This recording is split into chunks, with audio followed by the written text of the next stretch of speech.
I know this probably sounds crazy, but it's October.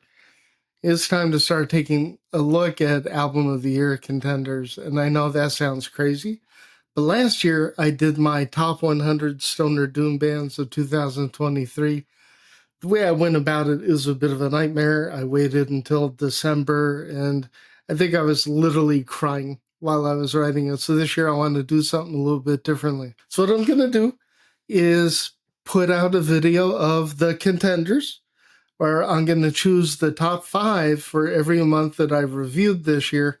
And hopefully you all can help me sort out what belongs where. And if you have any other ideas, please let us know inside the comments. So first one, let's take a look at January of 2024.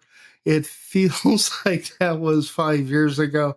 It's been a long year. It feels like it's going to be even longer, but the music was killer. Number 5 is from Minnesota's very own Lykoi Fell.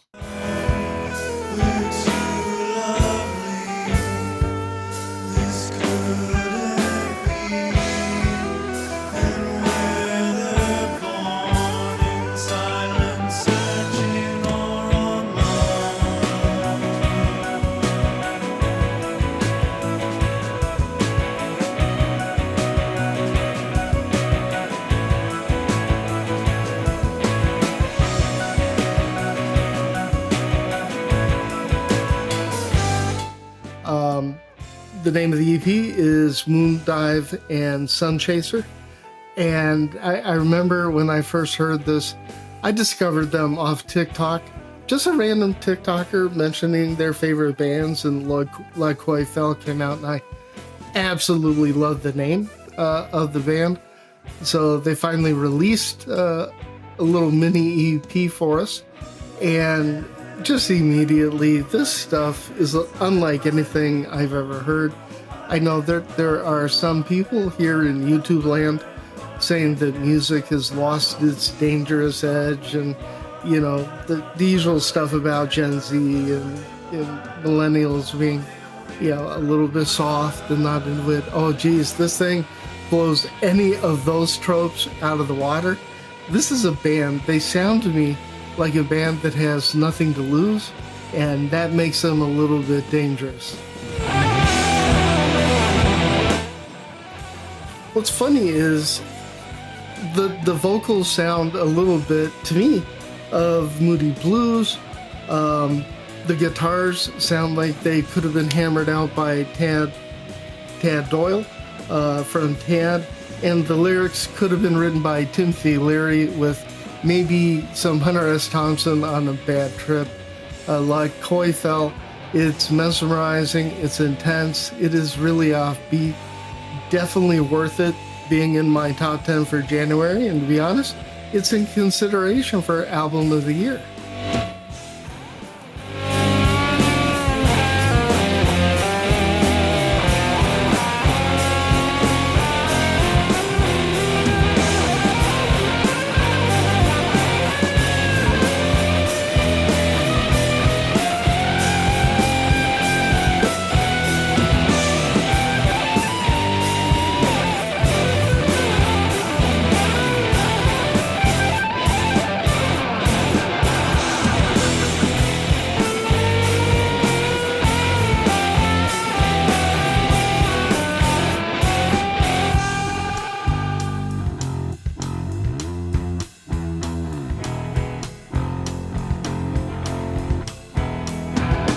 Number 4 is another one. January started out really weird and really trippy. Number 4 is SlowRepeat and their album Abracadabra.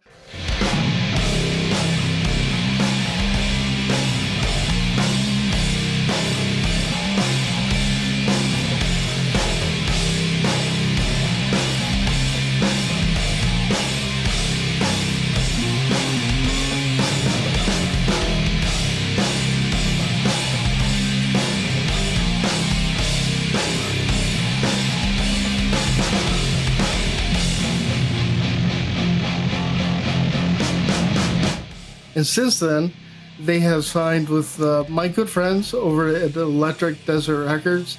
They fit in really well with Clean and the other bands on that label. This is an Israeli band, so this is literally desert rock from Israel. By the time I was done listening to this album, I was really grateful that I didn't have to take a piss test for anything, because I'm afraid the contact buzz from this album would have made me test positive. It's just that trippy. Everything about this, it is, it's DIY, it's roughly recorded, you know, it's not going to sound, thank God, like some Van Halen thing, you know, that's overproduced. It's raw, the guitars are great, and the thing is, the leader of the band, he gives equal service to all the other members. The bass, I think, is what catches me off guard the most. Pretty sure that's a fretless bass on here. Slow Repeat, it's definitely one of the best albums I've heard this year. I'm not sure where it's going to place, but number 4 is Slow Repeat. You gotta love these guys.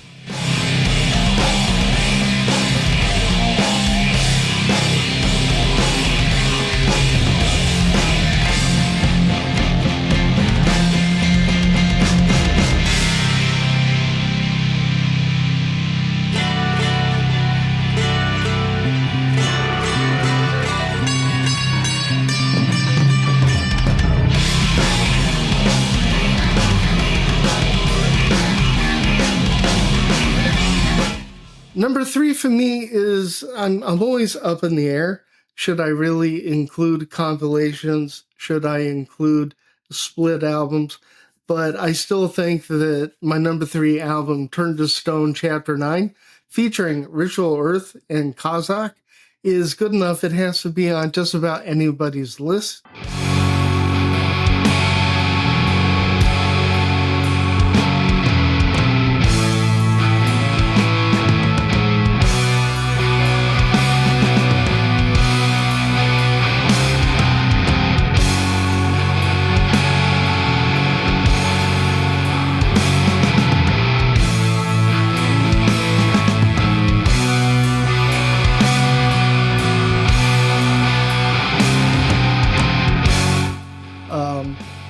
As I wrote in my review, there are a few things in life that are guaranteed: death, taxes, and Ripple Music's Turned to Stone series. A lot of my favorite bands I have found on this series.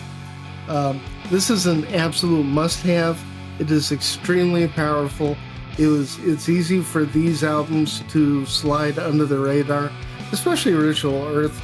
You just have to hear this album to believe it. And it feels like it's a cohesive album. It doesn't feel like two bands just kind of went, let's each do a song. It's just a great album. And if you haven't heard it yet, links they'll be in below. You gotta hear this one.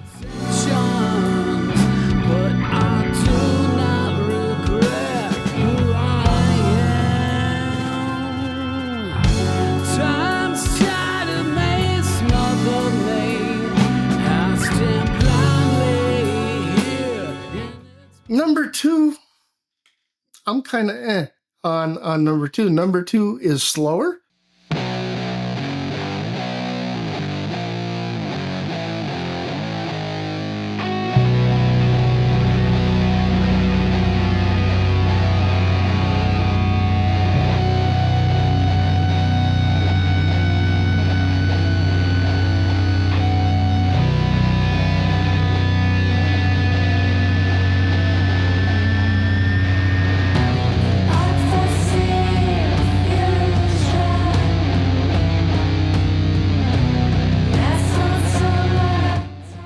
And their album Slower, I have nothing against them. I mean, you're talking some of my favorite musicians, including Amy Tom Barry-Smith from Year of the Cobra.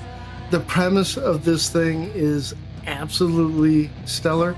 The idea is to take Slayer songs and slow them down, give them a little bit more of a stoner doom side, kind of a stoner doom feel. And I think it's fantastic. Obviously, it's number 2 in my ratings so far for January. But not a big fan of Slayer. not a big fan of thrash, and they have a new album coming. So I'm not sure where this one is going to land at the end of the year. But Slower, if you haven't heard it, you've got to. If you're a fan of any of the old thrash bands, Exodus, Testament, I think I heard a rumor that Metallica used to be a thrash band. If you're a fan of Slayer in any way, or even if you hate them and you prefer the slower stuff in Doom, you can't go wrong with this album. I'm just not resolved on where it's going to end up ultimately.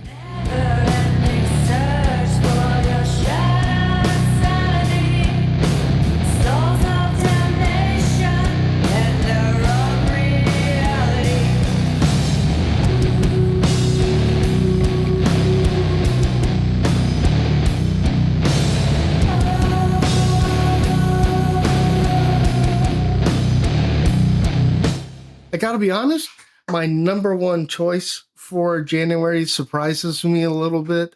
I think instrumental doom is overplayed. There's way too much instrumental doom. But when The Endless came out with their debut album, The Endless, I feel like this is different than the typical instrumental doom that we hear.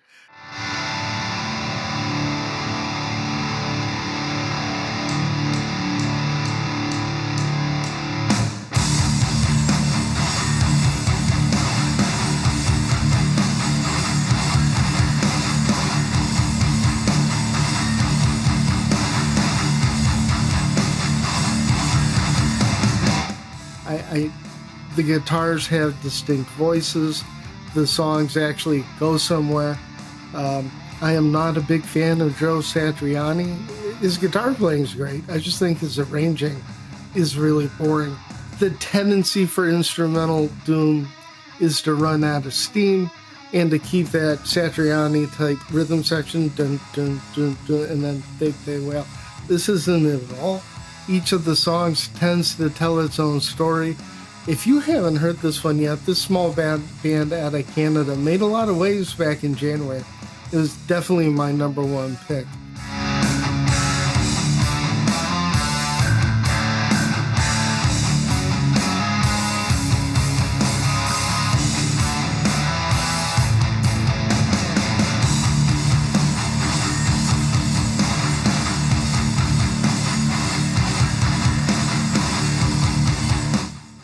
So that's where I'm at right now. Right now, these are the top 5 contenders for album of the year.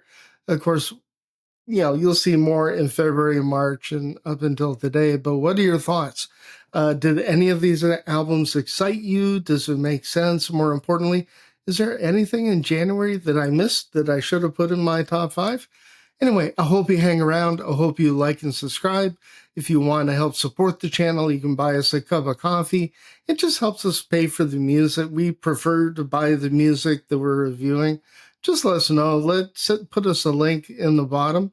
And hopefully within the next few days, I will have another video out on the contenders where we will cover February. And yeah, I firmly remember. Clue is the number one album I had for February is still my number one album. It's going to be really hard to knock that one off. Anyway, you'll have to tune in and find out. I'll see you then.